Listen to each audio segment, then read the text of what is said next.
on page 2 and 3. Ruto accuses Raila of being financed by tax evaders to stage protest rallies. No amount of political intimidation will influence the administration's stand on payment of taxes. That is according to President William Ruto.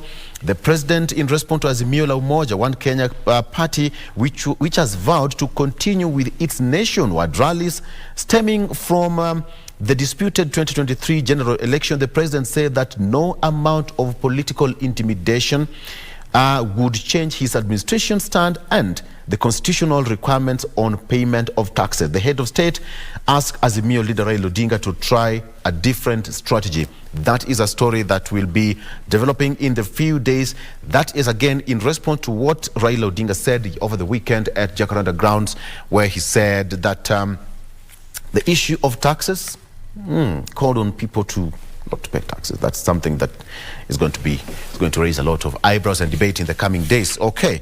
The president, of course, was speaking yesterday during the annual opening of the 16th annual general meeting of the Conference of Africa Prosecutors Association in Mombasa County. The president also wondered why Mr. Odinga did not share the allegations with the Supreme Court, only opting to do so during a public rally at Jacaranda grounds in Nairobi on Sunday. That is again a discussion we had here yesterday with my analyst, who said that Raila Odinga is now coming way after the storm, and it will be inconsequential because the purported exhibit and evidence he's trying to right now give to the public will not hold water. All right, so what next for the former Uhuru Kenyatta's cabinet secretaries? Uhuru sees land top jobs in private sector. Some of them have gone back into academia. Some of them have gone back to class. For example, Professor Margaret Kobia, who is back to class as a lecturer. She's still the chancellor, of course, of university, and that is St. Paul's University, and a trustee of University of Nairobi. Many of them, the likes of Najib Balala, who is also doing his, also absorbed in public service. We have got Joe Musheru, also former Treasury Minister. Let me talk with that. That is Najib Balala, was the first to land a plum job just 4 days after handing over to his successor, and so many of them. And but there's an interesting bit here from the former CS for Treasury. That is Ukur Yatani. Ukur Yatani says that after his retirement, he's now engaged in charity work and farming. Okay? And he said that life outside the office has been enjoyable and fulfilling, saying that he gets enough time to rest and he can sleep when he wants, unlike when he was in office and would work home late. So this is what he says. He says that he's now driving himself alone, okay? Anytime he wants, he can go anywhere without security. People who used to call him for favors have reduced significantly. Wow. That is the nature of life. And now, the only time it says that he gets time to do and to attend to normal cases, not the high-ranking cases when he was the Minister for National Treasury. There is that bit when former Minister Bitange Ndemo said that the day he was fired, his phone stopped ringing. His phone stopped ringing. So that begs the question, then who are you to the person next to you? Does it mean that your position is now more relevant to the person when you're in a position to help? It's a discussion that people have had across, and some people say that when you are not in a position, you become irrelevant. So what is friendship, therefore? What is friendship? Okay. Confusion mass, first day of junior high school as heads boom beyond logistical mess. Day one of JSS was also marred by protests from parents who accused schools of charging high admission fees. And moving from there, but of course the government said that they have released billions of shillings that is going to cater for the transition.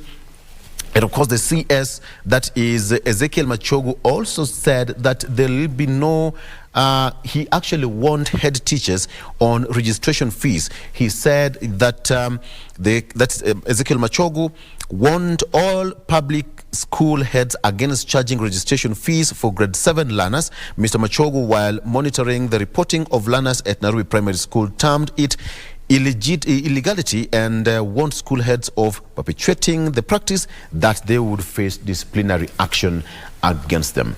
Of course, the admission still continues, and of course, we'll be checking to see how it's going to happen. Over 1.5 million students taking their position in schools, the first cohort of that transition, taking their schools and admission in different schools across the country. Now, that story of Asad family have resisted actually move by police to close investigations.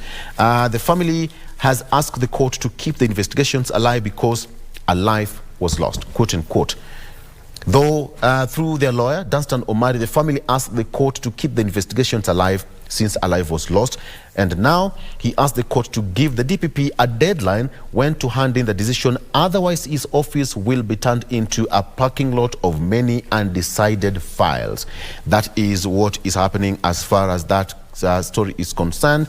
We are waiting to see how the story of Maxine Wahome will turn out.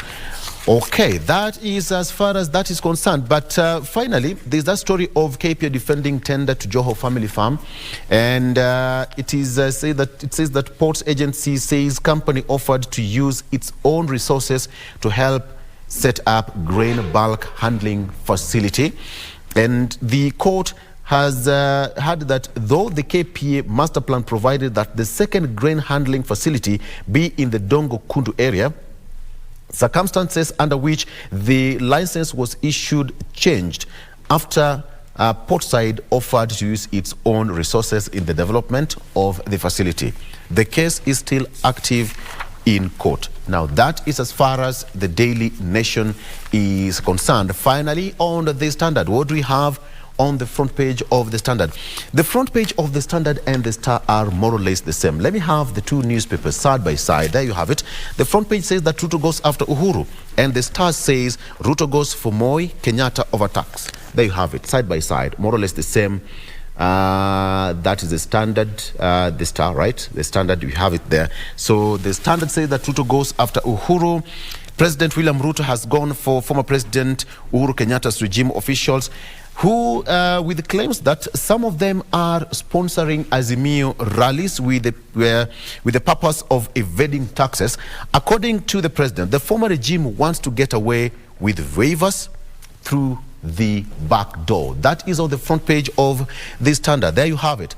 Ruto goes after Uhuru, and the president said that it's time, the time is up for the tax cheat. Scrolling down there, hope for bright future as grade 7s join schools. That is there. Hope for bright future as grade 7s join schools. Bosses defend high electricity costs again. Down there at the bottom bit of it, the case of high taxation and high power bill, that's about to go up. The same Standard says that you have 1 week to have a say on parastatal's sale. Right, that is on the upper part there. And of course, you can see the story of the late sergeant who now is said to have loved pen and scalpel. He was a surgeon, at the same time he was a writer. Okay, very quickly on to the second page here. Of course, the story also the same as the Nation fleshed out there for you for the late Dawood surgeon who mastered the art of the scalpel and the pen. He would write at the same time he would carry on with his job as a surgeon. Perhaps it was his sense of humor that allowed him to live to a ripe old age when many died far too young. There you have that story, the picture of Dr. Yusuf Dawood and his wife Marie during an interview way back in 2018. Death and disease are dreary subjects. And of course, he loved scalpel to save lives. He loved a pen to write. May soul rest in peace.